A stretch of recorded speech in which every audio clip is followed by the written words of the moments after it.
I'm Yusuf Mohammed Hamid Abu Musa, 7 years old. My father is a Palestinian physician working in the radiology department at the nearby Nasser Hospital, and my mother is Egyptian Palestinian.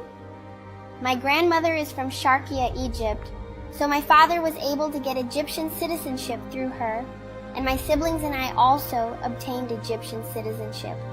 I have a sister named Judy and a brother named Hamid. I'm the youngest. On October 15th, there was shelling by the Israeli occupation forces on the Nur al-Shams refugee camp inside Tulkarm city in the West Bank.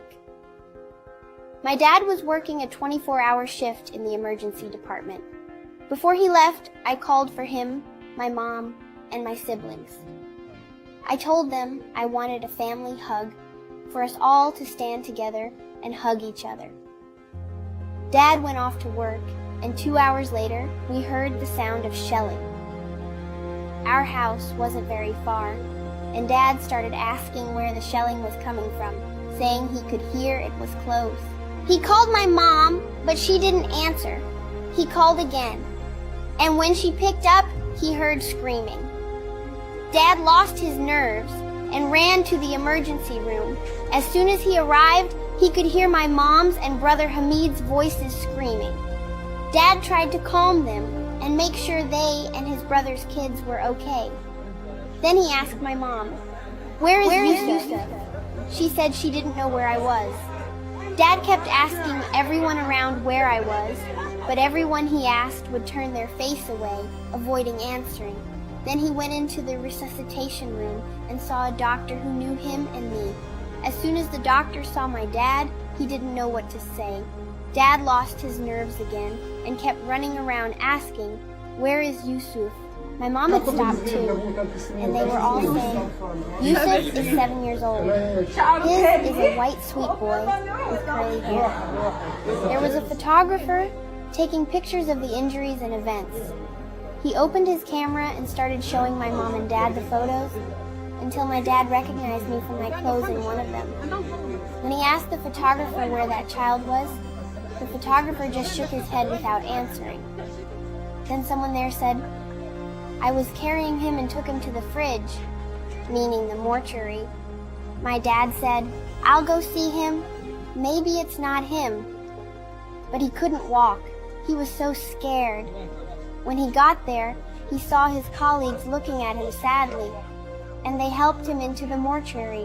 When my dad went in, he confirmed it was me, Yusuf, his son, whom he loved so much. When he looked at me, he felt like he was dying. He also found my older cousin, just 2 years older than me, and another older cousin, and his sister-in-law, whose husband couldn't recognize her because she was just body parts. As for my injured cousins, one had a compound fracture in his thigh, arm, shrapnel in his abdomen, and burns. His sister had a pelvic fracture and a deep wound to the bone in her back.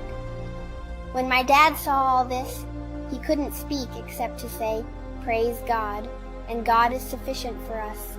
Most excellent is the protector." My dad couldn't tell my mom that I had been martyred because when he told my brother Hamid about me, he had a nervous breakdown, screaming, "I want Yusuf." One of the women there was the one who told my mom. My mom insisted on seeing me, even though my dad was very worried about her seeing my lifeless body, who didn't have to say Mom. But she wanted to see me and kiss me before they buried me. My dad said he lost everything, his family, home, and life. But the biggest loss was me, Yusuf, the baby of the family. He said whenever he would leave for work, I would come hug and kiss him and be the first one to run to him when he got home. While my parents were looking for me, a photographer was filming everything. When he posted the video, the whole world grieved for me, and many people cried. They said this was impossible to be just a movie that could win an Oscar because nothing in the real world could break hearts like what we're seeing. My mom and dad loved me so much. They said I was the light of the home, and now the home was extinguished, and the home was no more. They commended me to God as one of the martyrs. May God have mercy on all our martyrs, and God willing, we will be birds in paradise. God is sufficient for us. The most excellent is the protector. My heart breaks to share this brutality taking place in Gaza and ethnic cleansing across Palestine. If your heart breaks too, contribute to stop this genocide.